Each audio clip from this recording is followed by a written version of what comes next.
This is the final review of Sorbaria sorbifolia variety Sem. As we've looked at in previous reviews, we were concerned primarily with two things: the claims of size for the plant, and also the claims that this plant would not, like its parent species, run or spread in a way that wouldn't be conducive to the rest of the garden. So we're looking at two things on this.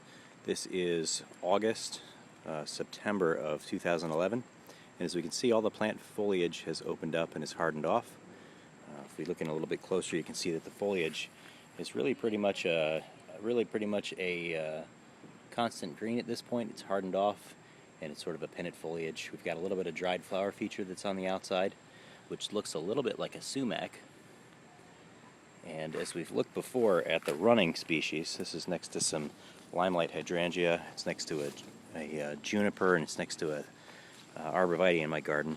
If we look down at the bottom, we can see that the plant doesn't really have any additional suckering, anything that you would come to expect from any other plant. So there's not too much more suckering going on. So those early things that we saw, we still see a little bit of a piece down here, down below, and there are some buds down at the bottom which look like they're still going to push with some additional stalks down at the base of the plant. But it's really conducive and really basically in keeping in form with a very multi-stemmed shrub. So from a standpoint of beauty and full season interest, the plant is doing great. It's located on a full sun exposure just above a rain garden, so it's got deep running roots that are getting down into the wet spots, although it's on a pretty well drained area. And overall the plant has been doing great. Does seem to be staying to the full size of about 4 feet tall by roughly 5 to 6 feet wide at this point and kind of reaching.